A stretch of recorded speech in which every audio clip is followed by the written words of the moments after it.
morning everyone, it's Mike from PC Classic Cars back with another test drive video. Today we are in my 1955 Chevrolet Bel Air two-door Post. This has a non-original 350 backed by a 700 R4.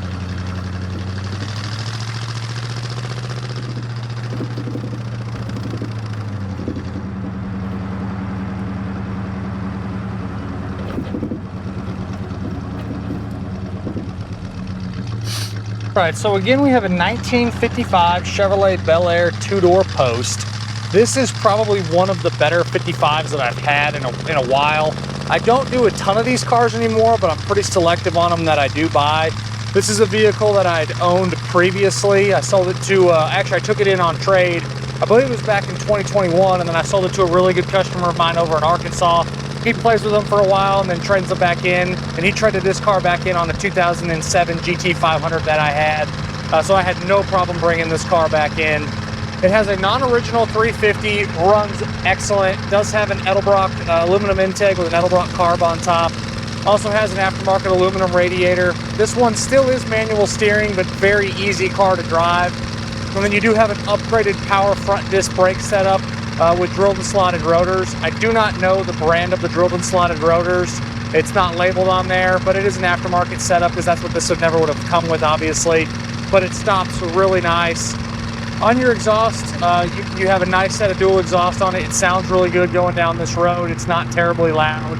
You do have a 700 R4, which really enhances the drivability of this. You can hop on the highway and cruise at 70, 75 miles an hour without a problem at all. Just a really, really easy car to drive and very well ironed out mechanically. On the interior, this would have originally been a blue vinyl with blue cloth interior. It was a color change, obviously now it is black. You have a stock style front and rear bench seat. The fabric on the interior is very nice. It all matches. The door panels are excellent. The rear interior panels look great. Package tray is nice. Headliner and visors also look good, and it's a very comfortable driving position. Newer carpet, newer mats. There's a couple little imperfections on the painted part of the dash. Really, really minimal. I don't know if y'all will be able to see it in the video. There's like a little spot right on the top. Just minor little imperfections on the painted dash. Gauges are all easy to read. Excuse me. And then you have an aftermarket oil pressure gauge under the dash, which is functioning. The items that are not working on this car, the blower motor for the heat is not doing anything. The heater core is hooked up, and my guess is it would probably work because there's no shutoff valves or anything like that, and it's not leaking into the floor.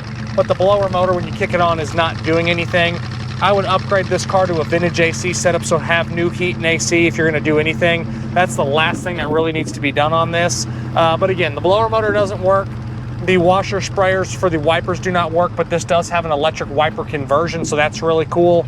And then when you put it in reverse, the little white lights and the tail lights are not coming on. And as you can see with the manual steering, I'm not having to put a ton of effort into it at all. It actually steers really well.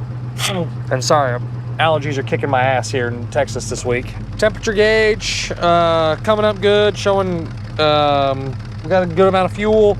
The speedo works, but it's past about 50 miles an hour. It gets off pretty dramatically. I think we were cruising at 60 and it said we were doing 100. So probably needs a new speedo cable or just that gear that goes into the transmission.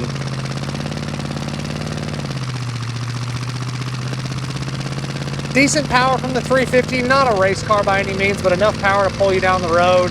A really, really good cruising car. On your underneath, super solid. Like any Tri-5 Chevy, the first things that rust on these is the inner rockers and the floor braces. This one has no rust problems. It's had one of the rear floor braces done on the passenger side, that very back corner one. They did that rear floor brace.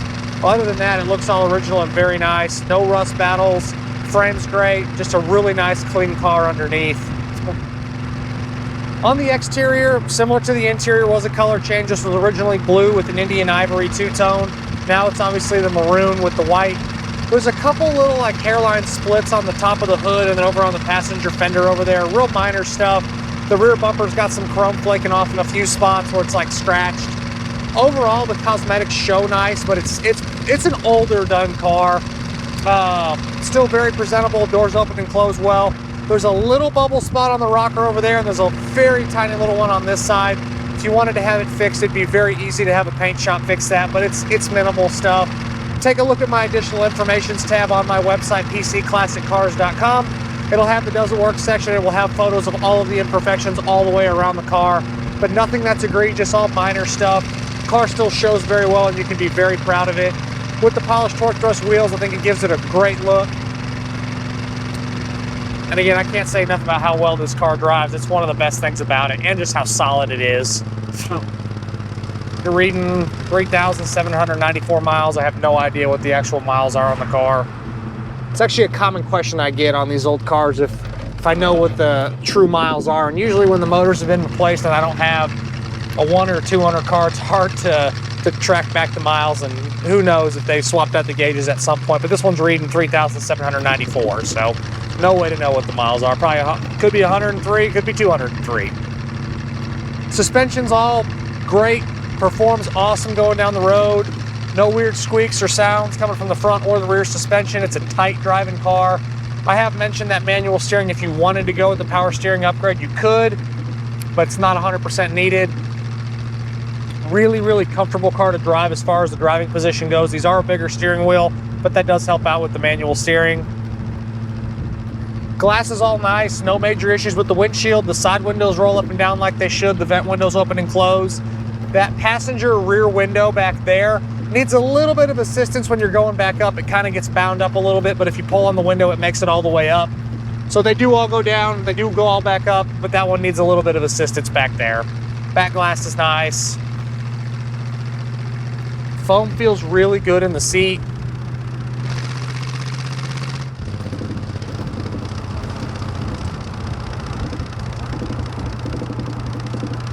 Glove box open and closes like it should. Then you do have a retro style stereo.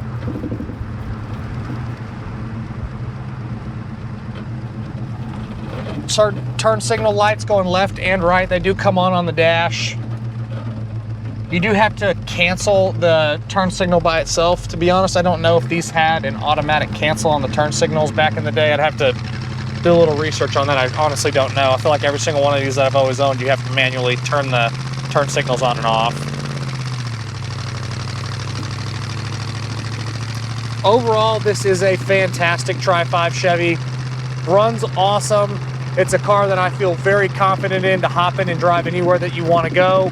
With the aluminum radiator, it stays nice and cool. The motor's strong, transmission is great. Having the overdrive, you already got the drilled and slotted rotors. If I'm gonna do anything, I'm buying a vintage AC setup for this car, putting it in, and you could drive this thing every day if you want to. Just a well ironed out mechanical car. You're not fighting rust battles. It's nice interior, the paint shows well. Just a really, really good Tri-5. I always love a two-door hardtop, but it's nice to get in a post. There's guys that love the two-door post. There's guys that don't like the two-door post. For me, I'm indifferent. I like a hardtop and I like a post. I think it gives you a nice contrast. I keep both of them in my inventory when I do have a Tri-5. It doesn't bother me either way to have them. And again, I've owned this car a couple times now, so it's definitely a good one. Oh, another thing that's not working is the dash clock over there is there, but it's not winding. Forgot to mention that. Rear view mirror looks good. Easy to see out of, not all hazy. And as always, I appreciate y'all stopping in to watch another one of my test drive videos. Make sure you go to my website, pcclassiccars.com. Check out the virtual description that I do. It's got a lot more pertinent information that I do not talk about in the test drives. And then the additional informations tab, that's gonna have photos of all the imperfections, the doesn't work section, motor numbers, and things like that. And we will see you guys on the next test drive video. Thanks again for watching. Have a great rest of y'all's day.